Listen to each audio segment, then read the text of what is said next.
억울한 일도 만날 수 있습니다. 이 너무나 어처구니 없잖아요. 왕이 꿈꿔놓고 잊어먹고 그것을 알아내서 해석을 하면 좋고, 그래 않으면 박사들 다 죽인다는데 얼마나 이거 황당하고 어처구니 없는 일이에요. 많은 사람들은 희한한 일입니다. 권세 있는 왕이 이렇게 한 일이 없습니다. 할 때에도 다니엘은 명철하고 슬기로운 말로 기안하여 주시면 해석을 보여드리겠습니다. 그게 간단한 것 같아도 낙심할 만할 때에 낙심하지 않고, 원망할 만한 일이 있는데 원망하지 않고, 그게 믿음이다. 그게 믿음이다.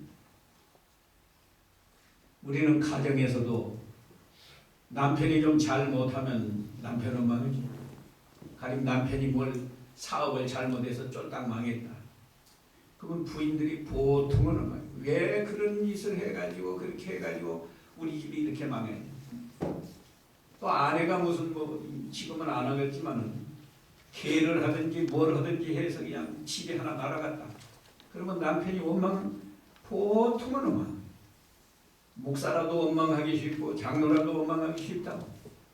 그게 믿음이 아니고, 믿음이라고 하는 것은 낙심할 만한 때에 낙심하지 않고, 하나님을 믿으니까. 원망할 만한 일이 있을 때 원망하지 않아야 그게 바로 믿음이다. 그리고 어려운 일이 있는데 그냥 지나갈 수 없잖아요. 그걸 해결해야지.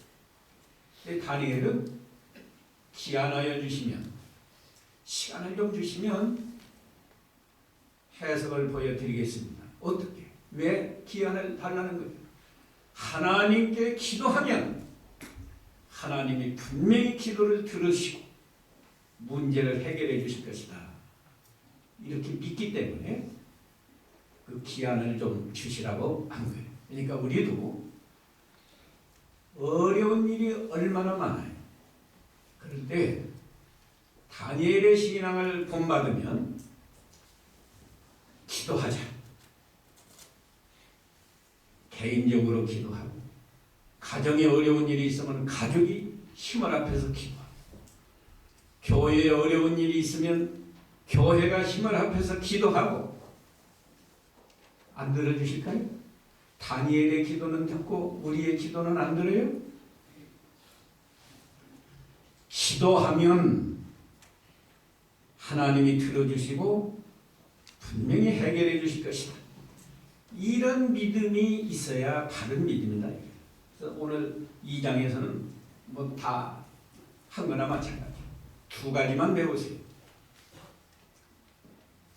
원망하고 낙심할 만한 때에 원망하지 않는 게 바른 믿음이다. 낙심하지 않는 게 바른 믿음이다. 쉽지 않아요. 하나님을 제대로 믿어야만 안 할 수 있습니다. 저는 목사고요. 38년을 목회하고 재작년 9월달에 은퇴했는데, 저도 어려운 일을 당하면 순간적으로는 낙심이 될 때가 있어요. 왜 하나님이 나를 이렇게까지 하시나? 또 순간적으로는 원망도 나와요. 그럴 수가 있나, 그 사람이? 내가 잘해주고 잘못한 거 없는데 나를 이렇게까지 할 수 있나 하고 원망이 나와요. 그러지만 이제 오래 가면 안 됩니다. 잠깐 그랬다가도 돌아서서 회개하고, 그래, 낙심하지 말자, 원망하지 말고 사랑하자. 그래야 제가 보기에는 최소한도의 믿음이라고 생각합니다. 아예 처음부터 낙심하지 않고 원망하지 않으면 최고로 좋은 믿음이고, 우리가 부족해서 순간적으로는 낙심도 하고 원망했다가 속에 성령이 계시니까, 주님이 계시니까, 주님 왜 낙심하느냐?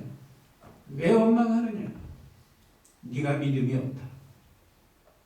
그래서 회개하고 낙심 얻은 것을 바로 물리치고 원망하던 마음을 다 버리고 사랑하는 마음으로 돌아와야 그게 믿음입니다. 그리고 어려운 일이 많이 있어도 다니엘처럼 기도해서 내 기도를 하나님이 들으시고 하나님이 해결해 주어서 어려운 문제가 해결이 되고 나가야지. 계속 어려운 문제에 붙잡혀 있다고 하면 그것도 힘들잖아요. 다니엘의 2장에서 우리가 배워야 할 믿음은 두 가지. 그리고 하나님에 대해서 또 우리가 바로 알아야 되는데 2장에서 하나님은 어떤 하나님이냐? 믿음을 지키면서 기도하는 사람에게는 하나님이 반드시 기도를 들어주십니다. 믿음 안 지키면서 기도하면 안 들어줘요. 우리가 기도를 많이 하는데 기도해도 안 들어주는 것은 우리가 믿음을 잘 안 지키면서 기도만 하니까 하나님이 안 들어주신 거예요. 그러니까 믿음을 잘 지키면서 우리가 기도하면 하나님이 우리 기도를 들으시고 앞으로 어떤 어려운 문제가 있어도 하나님이 다 해결해 줍니다. 그런 하나님을 오늘 발견해야 되고 또 2장에서 특별히 하나님은요 1장에서 제가 다니엘은 재판장이시다 그런 뜻이라고 그랬죠. 모든 것을 주관해서 내가 믿음을 잘 지키면 복을 주고 내가 죄를 범하면 무서운 징계 벌을 내리시는 그래서 나의 모든 것을 주관하시는 하나님이신데 오늘 2장에서는요 하나님이 다니엘 시대로부터 예수 그리스도가 재림하실 때까지 이 세계 역사를 주관하시는 하나님이시다. 그걸 오늘 배워야 돼요. 하나님에 대해서 두 가지, 다니엘의 믿음 두 가지, 네 가지만 우리가 오늘 잘 배워도 우리 신앙이 얼마나 잘 되고 우리 앞에는 어려운 것이 없고 모든 어려운 문제가 있어도 믿음으로 잘 해결해 나가면서 살 수 있을 겁니다. 이런 은혜를 받으시기 바랍니다. 이제 24절에 다니엘이 왕이 바벨론 박사들을 멸하라 명한 아리옥에게로 가서 이름에 그에게 이같이 이르되 바벨론 박사들을 멸하지 말고 나를 왕의 앞으로 인도하라.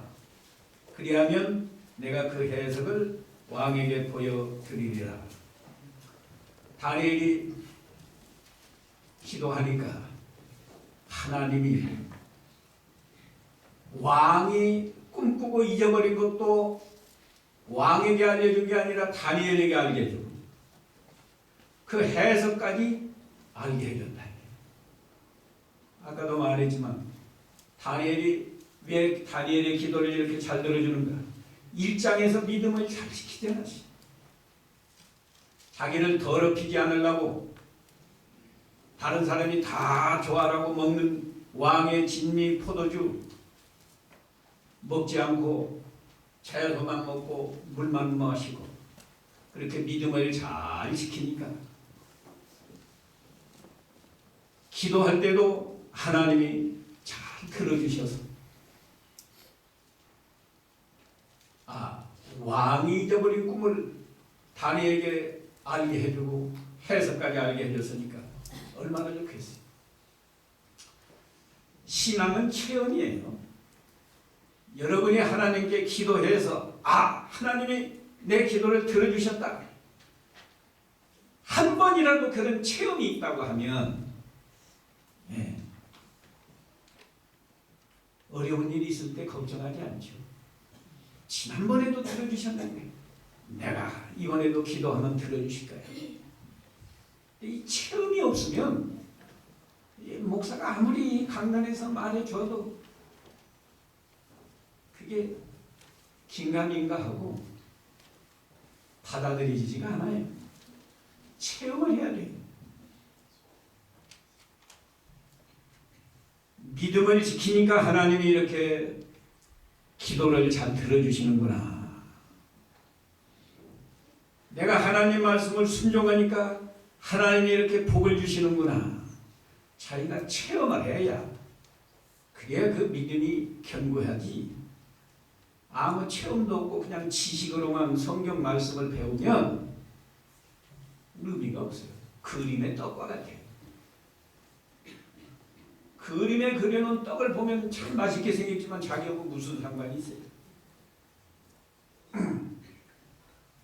한 번이라도 먹어봐서 이 떡이 참 고소하구나, 달콤하구나, 참 맛이 있다, 말로는 표현할 수 없어도 참 좋다, 그런 체험이 있어요.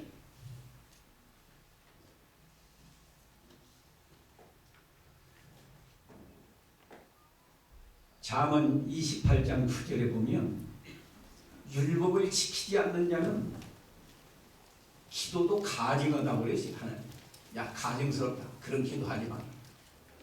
우리가 하나님 말씀을 순종하면서 기도하면 다니엘처럼 하나님이 오래가지 않아요. 즉각. 이제 더 나아가면 다니엘이 기도를 시작할 때 가브리엘 천사를 보내서 벌써 하나님이 응답해요.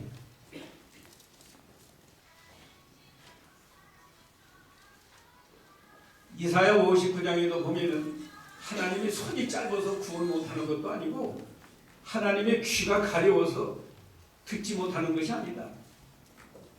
너희 손에 너희 피가 있고 죄를 범하기 때문에 하나님의 얼굴을 돌이켰다고 해요. 듣기 싫었어. 그러니까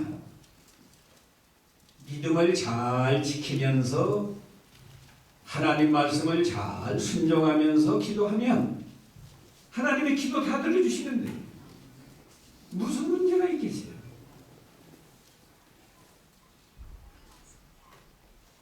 다니엘도 기쁘고 이 아리옥이라는 사람도 기뻐요. 지금 아리옥도 말이 그렇지 다 잡아 죽이라는데 한 사람 죽이는 것도 끔찍한데 바벨론의 박사 술리의 점쟁이 많은데 다 찾아서 죽이려면 그 얼마나 끔찍해.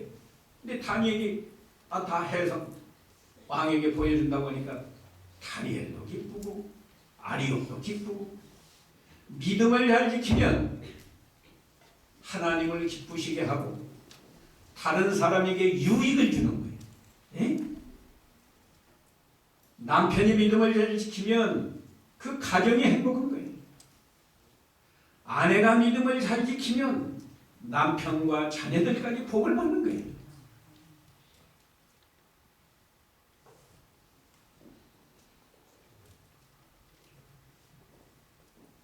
반대로 내가 죄를 범하면 하나님은 진노하시고 다른 사람에게 엄청난 손해를 주고 자기 자신도 망하는 거죠. 믿음을 잘 지키면 반대예요. 그죠? 믿음 잘 지키면 하나님이 기뻐서 말해 무엇을 줄고 한다. 내가 내게 무엇을 줄고. 믿음을 잘 지키면 다른 사람에게 유익을 주어서 가족이 복을 받고 주위 사람이 복을 받고. 여기 2장에 가면 그 3장에 가면 그렇습니다. 2장에 가면 다니엘 때문에 다니엘 세 친구도 그냥 바벨론 도에 방백이 되는 거예요. 그리고 자기도 복 받고. 우리가 구구절절히 이건 원어풀이를 하고 해석을 하고 그게 문제가 아니에요. 우린 그 중심을 바로 깨달아야 돼. 예?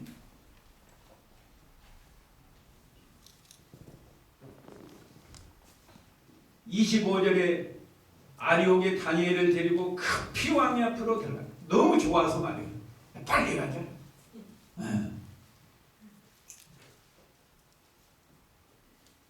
내가 사로잡혀온 유다 자손 중에서 한 사람을 얻었나이다. 그가 그 해석을 왕께 아시게 하리이다. 그러니까 또 왕이 대답하여 벨드사살이라 이름한 다니엘에게 이르되 내가 얻은 꿈과 그 해석을 내가 능히 내게 알게 하겠느냐. 왕도 기뻐서 말이야. 얼마나 지금 범인이 심하고 죽을 지경인데 해석을 보여준다고 하니까 내가 능히 알게 하겠느냐. 다니엘이 왕 앞에 대답하여 가로되 왕의 물으신 바 은밀한 것은 박사나 술객이나 박수나 점장이가 능히 왕께 보일 수 없으되 오직 은밀한 것을 나타내실 자는 하늘에 계신 하나님이시라. 보통 사람 같으면 여기서도요, 문제 없습니다. 제가 다 압니다. 자기 자랑 하겠는데 다니엘은 그렇지 않아요. 얼마나 겸손해요. 이건 아무도 사람은 박사, 술객, 점쟁이 아무도 그건 알아낼 수 없습니다. 하늘에 계신 하나님만 이 감춰진 비밀을 드러낼 수 있습니다. 하나님께 영광 돌리잖아요.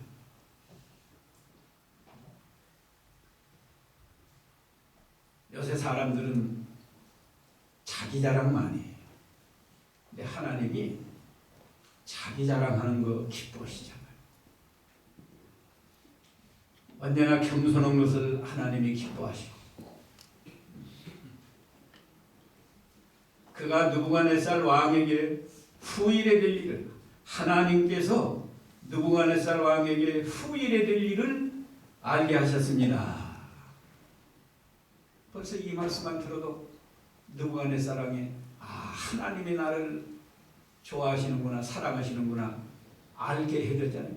다니엘이 한다고 하면 다니엘만 높이고 하나님은 뒷전대 갔는데 하나님이 알게 하십니다.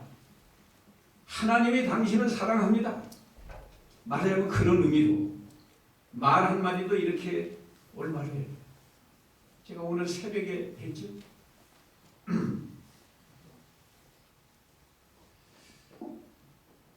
말을 바로 하는 것이 바릅니다. 말을 바로 하는 것.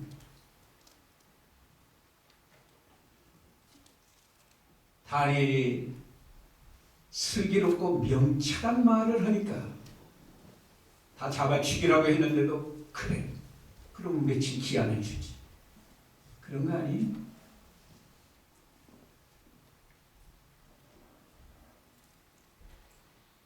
자기 기분 나는 대로 그냥 속상하면 속상한 말이 나오고 미워하면 미워하는 말이 나오고 불만이 있으면 불평하는 말이 나오고 그건 믿음이 아니에요. 다른 믿음. 속상해도 안 되지만 속상해도 속상한 말을 하는 게 아니고 상대방이 듣기 좋도록 이 아부하는 말이 아니에요. 자기는 속이 상해도 듣는 사람 마음을 편안하게 좋은 말을 해줘야지. 속상하다고 속상한 감정이 밖으로 확 나와서 그렇게 하면 듣는 사람이 얼마나 당황하고 놀래고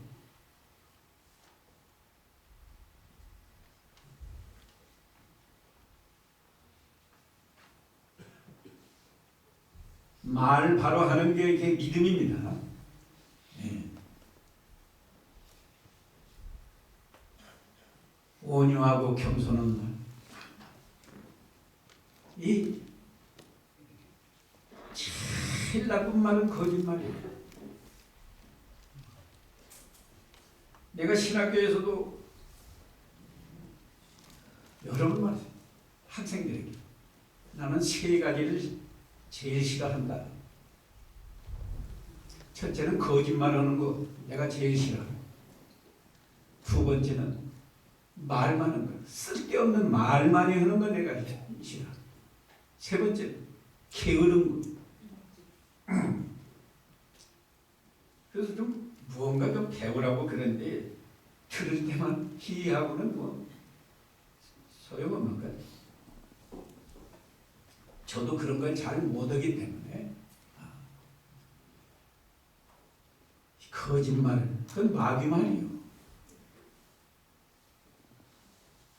나는 교육 자녀 넷 낳아서 길렀는데 교육 잘 못했지만은 어려서부터 우리 자녀들이 거짓말하면 그건 뭐 제가 용납을 안 했어요. 종아리에서 피가 쪽쪽 나도록 때렸어요. 거짓말하면 안 된다.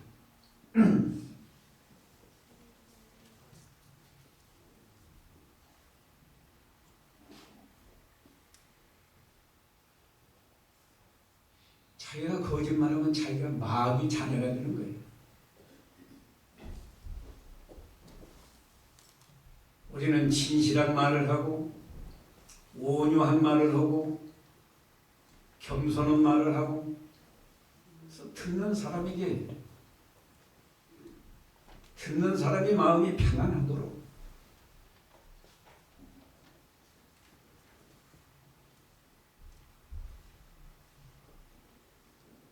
우리 목사들도 강단에서 자기가 속이 상하니까 그냥 교인들에게 소위 그러기 교인들을 내리친다.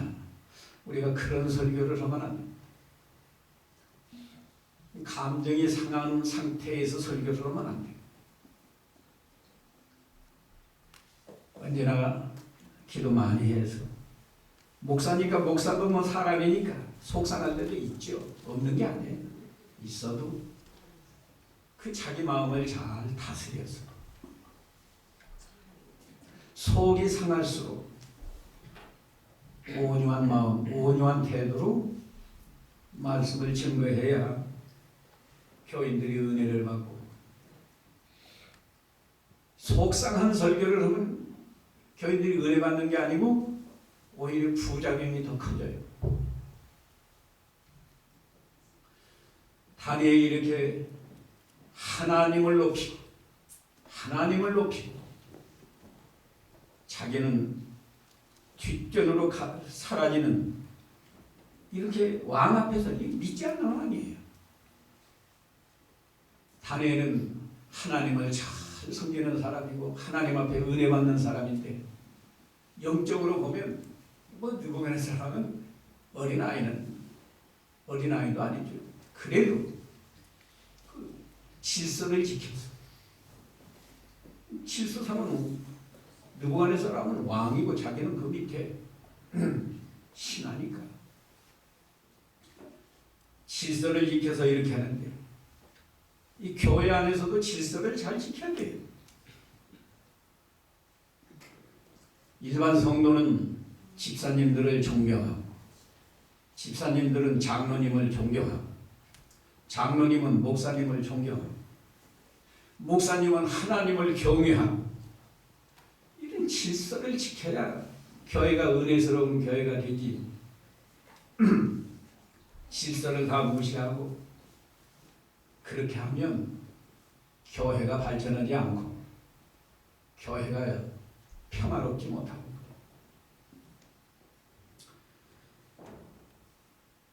빨리 해야 되겠는데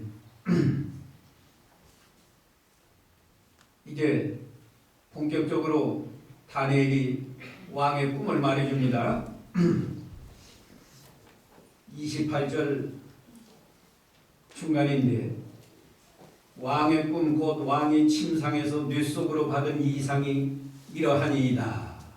왕이 침상에 나아가서 장래일을 생각하실 때에 은밀한 것을 나타내시니까 장래일을 왕에게 알게 하셨사오며 내게 이 은밀한 것을 나타내시면 내 지혜가 다른 인생보다 나은 것이 아니라 오직 그 해석을 왕에게 알려서 왕의 마음으로 생각하던 것을 왕으로 알게 하려 하십니다. 이 말 보세요. 얼마나 다니엘이 겸손한가. 내가 다른 인생보다 나은 게 아닙니다. 하나님이 왕을 사랑해서 왕에게 이걸 알려드리라고 나한테 알려준 것뿐입니다. 그런 뜻이에요. 의미상으로는. 우리가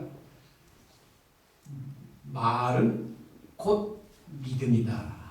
오늘 새벽에도 그런 뜻으로 제가 정리했는데, 이 믿음이라는 게요, 주일날 뭐 주일 잘 지키고 뭐 우상 안 섬기고, 물론 그게 절대 필요하죠.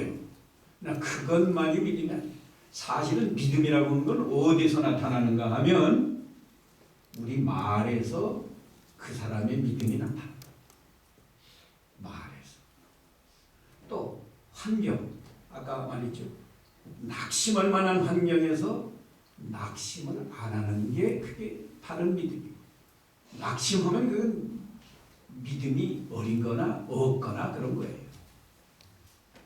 원망할 만한 일이 있을 때 원망하면 믿음이 없든지, 믿는다고 해도 믿음이 너무 유치한 믿음이고, 원망하지 않아야, 그래야 그 믿음이 바른 믿음이다.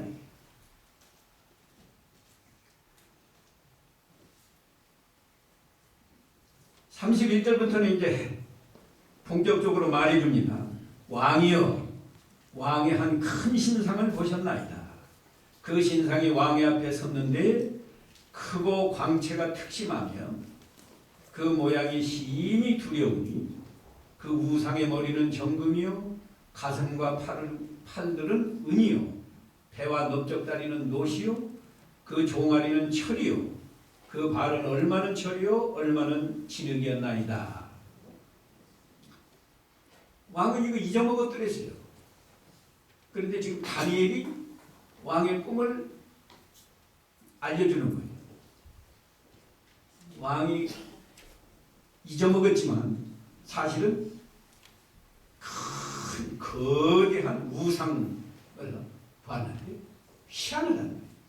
머리는 정금, 번쩍번쩍하는 정금이고 이 가슴과 두 팔은 하얀 은이고 배와 넓적다리는 또 노시고 종아리는 철이고 팔은 일부는 철이고 일부는 진흙이고 그 이상하잖아요. 그런 우상을 봤다며. 그러니까 왕이 그 말을 들으니까 아 그렇지. 내가 그런 이제 생각난다. 아마 그랬겠죠.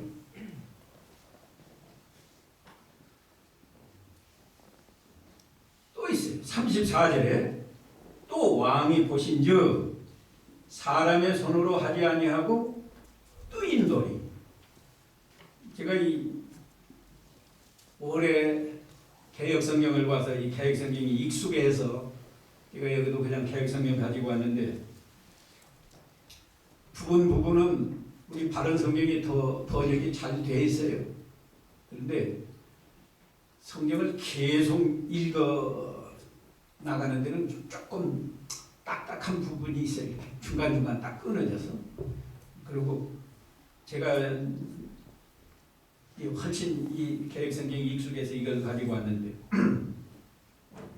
뜨인 돌. 바른 성경은 산에서 잘라낸 돌이라고 그랬죠. 그게 맞는 거예요. 잘라낸 돌. 뜨인 돌이라고 하니까 둥둥 떴나 뭐 이런 건데 그런 게 아니고 큰 바위에서 좀 잘라냈다. 그 돌이 와가지고 그 우상 발을 때리고 머리를 때린 게 아니고 발을 치니까 그 우상이 산산 가루가 되어가지고 바람에 날려서 어디로 간 것도 없어요. 흔적도 없어요. 그리고 그 돌은 또 어디서 큰 바위 덩어리가 하나가 굴러와가지고 쳤는데 나중에 보니까 그냥 큰 산을 이뤘다. 꿈이 희한하잖아요.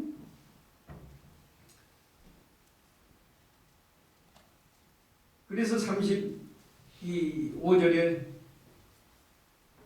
때 철과 진흙과 은과 금이 다 부서져 여름 타작마당에 겨같이 되어 바람에 불려 간 곳이 없었고 우상을 친 돌은 태산을 이루어 온 세계에 가득하였었나이다.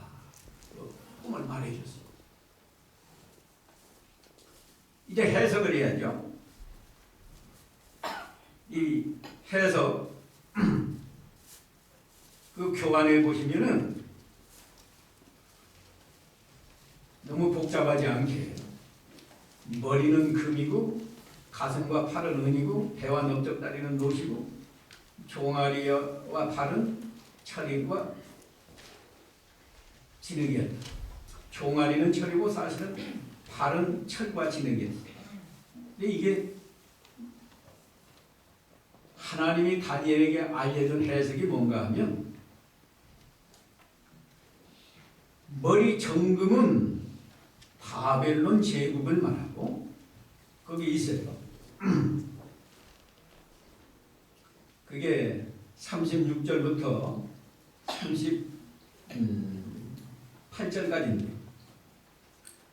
그 꿈이 이러한즉 내가 이제 그 해석을 왕 앞에 진술하리이다. 왕이여, 왕은 열왕의 왕이시라. 모든 왕 중의 왕이시라 그 말이에요. 하늘의 하나님이 나라와 권세와 능력과 영광을 왕에게 주셨고, 그 당시에는 바벨론 제국, 바벨론 나라가 세계를, 물론 세계지만 그 바벨론 나라를 중심해서 일부죠. 뭐 유대 나라까지 이스라엘 나라까지 정복을 했으니까 상당히 넓은 지역을 통일을 해서 바벨론 제국을 건설하고 그 왕이니까 요새로 보면 미국 대통령보다도 더 세계적으로 권세가 있는 왕이었어요. 그런데 그런 권세, 그런 능력, 그런 영광을 하나님이 주셨다. 그러니까 하나님은 꼭 교회 안에만 계시고 믿는 사람만 주관하시는 게 아니고 하나님은 세계 역사를 하나님이 주관하시는데 하나님께서 이 느부갓네살 왕에게 이런 권세, 나라도 주었어요. 나라, 권세, 능력, 영광 다 하나님이 주셨습니다.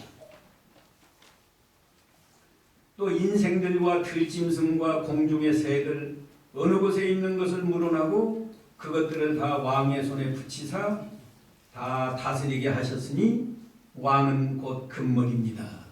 여기 뭐 들짐승, 공중의 새들 뭐 이런 것은 바벨론 왕이 모든 것을 다스릴 수 있도록 지금 대통령도 마음대로 못 하잖아요. 국회에서 뭘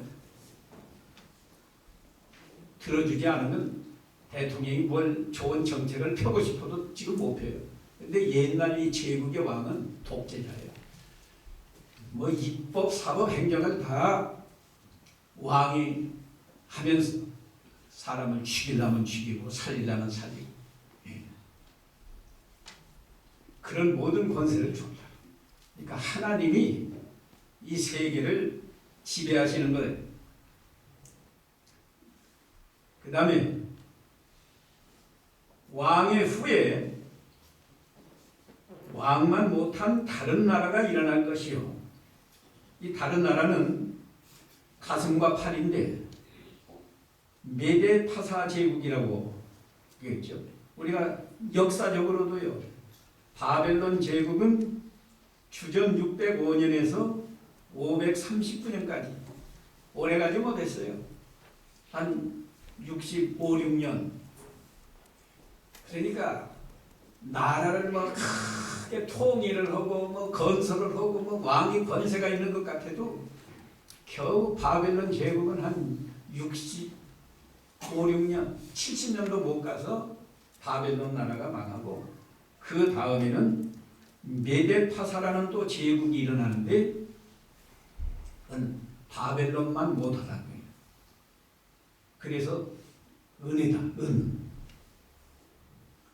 그건 조금 이따 또 설명을 해드릴게요. 그 다음에 또 있어요. 셋째로 놋과 같은 나라가 일어나서 온 세계를 다스릴 것이며 이 놋과 같은 나라는 헬라 제국,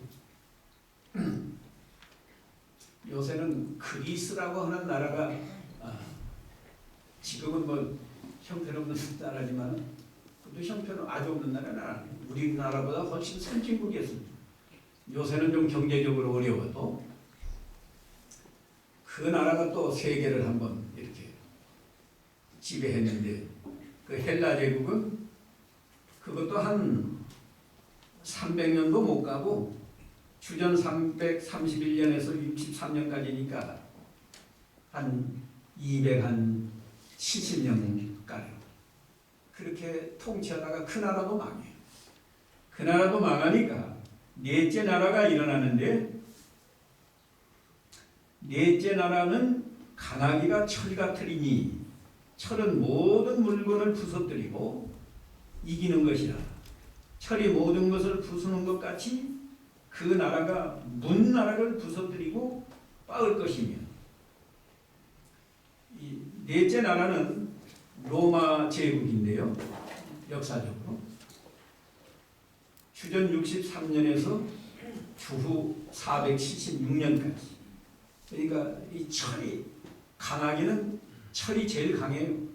값으로는 금이 제일이지만은 강하기는 강철이 얼마나 강해요. 놋보다도 은보다 훨씬 강합니다. 그래서 실제로 로마 제국은 약 540년 동안 이렇게 로마 제국이 유지되지.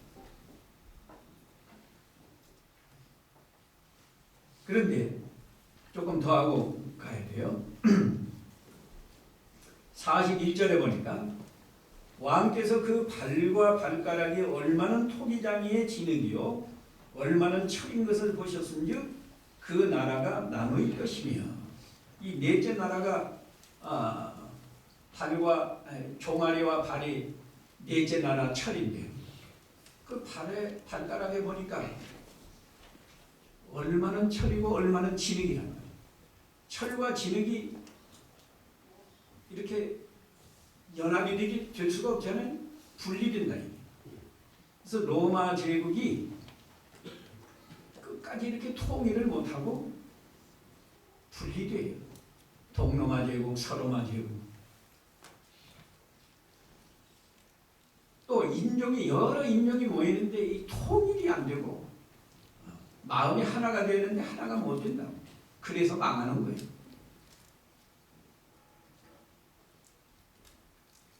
철과 진흙이 섞인 것을 보셨은즉 그 나라가 철의 든든함이 있을 것이나 또 발가락이 얼마는 철이요 얼마는 진흙인즉 그 나라가 얼마는 든든하고 얼마는 부서질 만한 것이며 왕께서 철과 진흙이 섞인 것을 보셨은즉 그들이 다른 인종과 서로 섞일 것이나 피차에 합하지 아니하니 철과 진흙이 합하지 않음과 같으리이다. 여기서 하나님이 세계 역사를 주관하시는데 제가 거기 신앙적 교훈이다 그렇게 표현해 놨는데 잘 보세요. 세계는 말이죠. 세계 역사는 항상 통일 국가를 지향합니다. 이게 왜 그런가 하면 통치자들의 욕심 때문에 그래요. 지금 보세요. 미국은 미국만 해도 잘 사는데 미국이 미국만 이렇게 하려고 할 수만 있으면 세계를 다 자기 영향권에 넣어서 모든 나라가 미국의 지배받기를 원해요. 미국만 그래요. 중국 보세요. 중국이 우리 한국의 50배래요. 넓이가 50배. 얼마나 넓어요. 그럼 그것으로 만족해야 되는데 그렇지 않아요. 제 생각 같으면 어디 저쪽 서쪽 지방은 독립시켜달라고 이렇게 테러하고 막 그러잖아요. 제 생각 같으면 그냥 너희들은 떨어져 나가서 독립해서 살아라. 그러고 이렇게 할 것 같은데 그렇지 않아요. 막 죽이면서까지라도 절대로 놓아주지 않고 할 수만 있으면 더 확장하려고 하는 거예요. 더 확장하려고.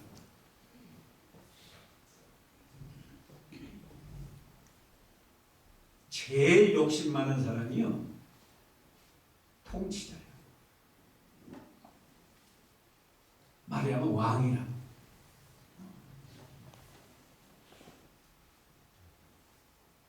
그래서 어떻게든지 세계를 다 내 손아귀에 놓고 내 지배하에 두려고 하는 게 인간의 욕심이기 때문에 세계는 통일 국가를 지향해서 나가는데, 하나님이 보여준 계시가 말이죠.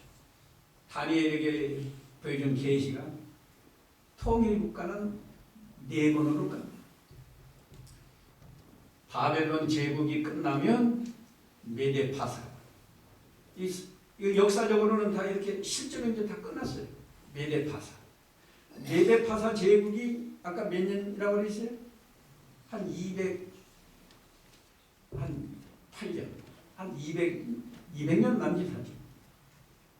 그렇게 가다가 망하니까 그 다음에는 헬라 제국이 또 일어나는데, 헬라 제국은 한 268년, 한 270여 년 지속되다가 또 망해요. 그 다음에 로마 제국이 일어나서, 로마 제국은 굉장히 한 500년 이상 이렇게 지속되다가 그 다음에는 이런 통일국가는 없어요. 마지막에는 이 발이 둘 아니에요. 그래서 세상 우리 주님이 재림하실 때까지 옛날에 로마 제국이나 헬라 제국이나 메데파사 제국이나 바벨론 제국 같은 세계를 통일하는 그런 나라는 이제 없어요.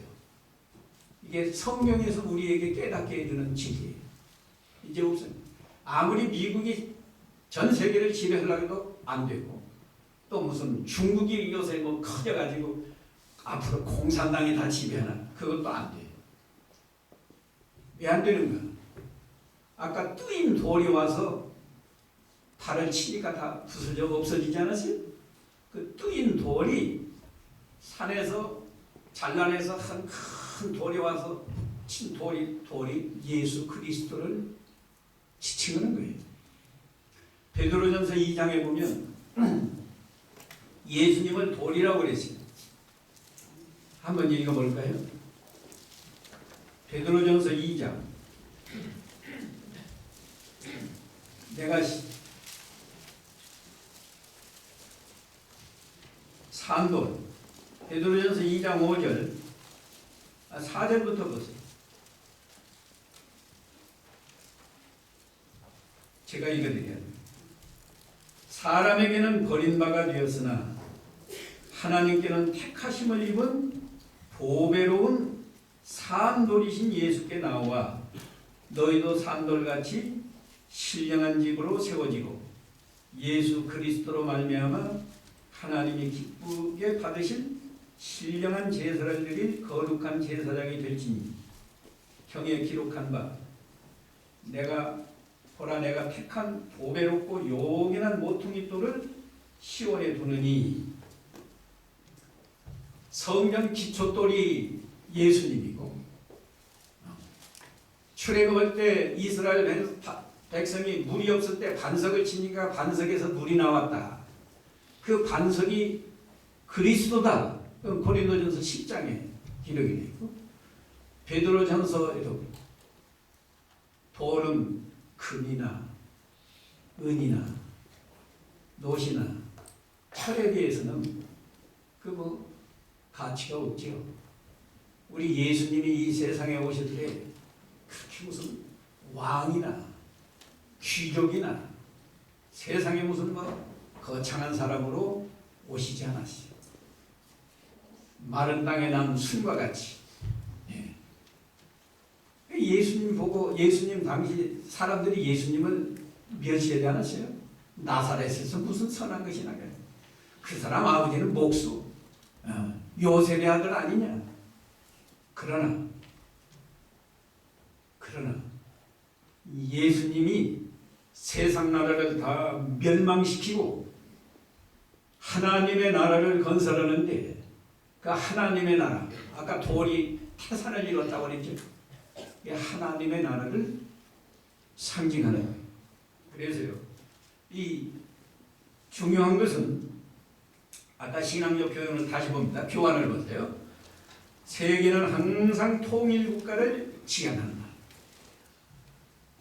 이 인간의 욕심, 세계 역사는 어떻게 진행되는가? 점점 타락되어 간다. 금보다 못한 은, 은보다 못한 노, 노보다 못한 철, 가치로 볼 때 점점 내려가요.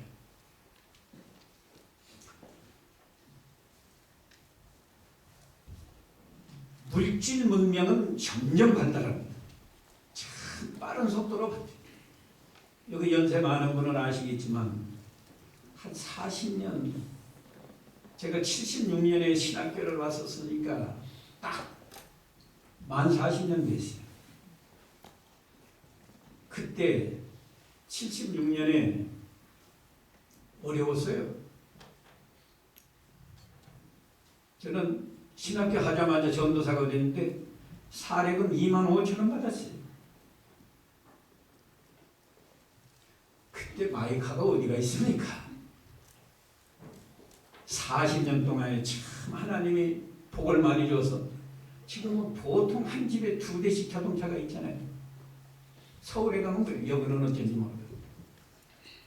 그때 냉장고가 뭐 아주 부장한 냉장고가 있었지 70년 전에 냉장고, 아니 70년 전에, 40년 전에 많죠. 나 일본에서 그저 쓰던 냉장고 가지고 와서 냉장고 하나 팔고, 또 뭐 팔았죠? 세탁기 하나 팔고, 또 뭘 하나 팔았는데, 테레비, 카다 테레비. 3가지를 팔으니까요, 방 2칸짜리 전세 얻었어요.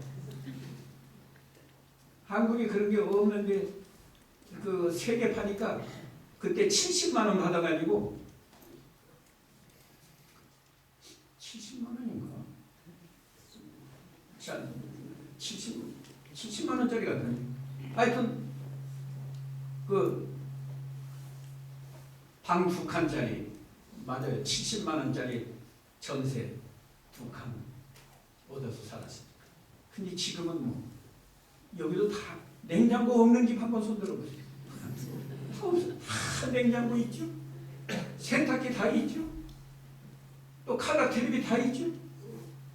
이렇게 잘 사는데 도덕이라고, 도덕 수준은 왜 이렇게 소리가 나냐? 도덕 수준은 점점 낮아져서 말이죠. 예. 지금 얼마나 이 세상이 타락했는가 다 우리가 알잖아요.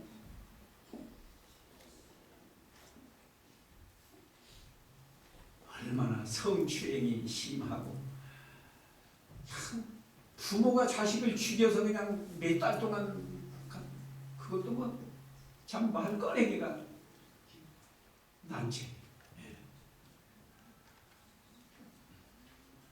세상은 점점 타락해 간다고 다니엘이 하나님의 계시로 알려줬는데 지금은 다 증명이 되잖아요.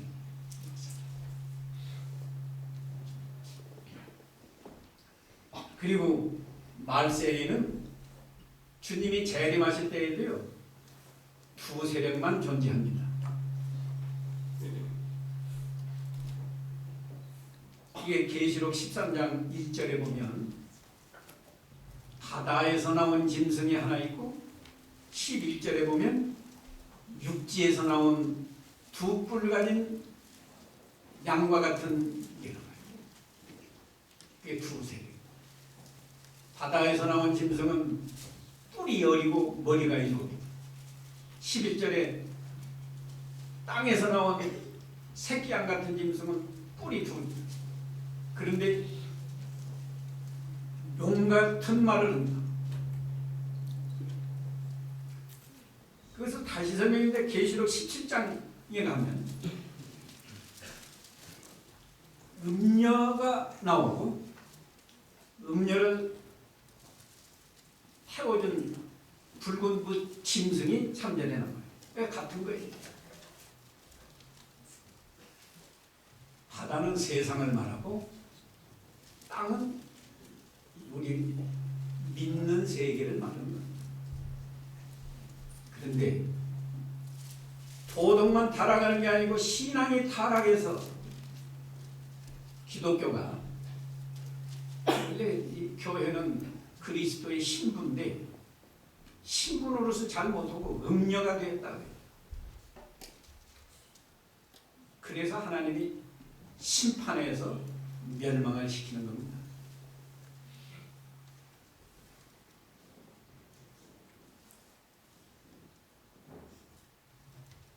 그리고 그리스도의 나라가 세워져요. 그러니까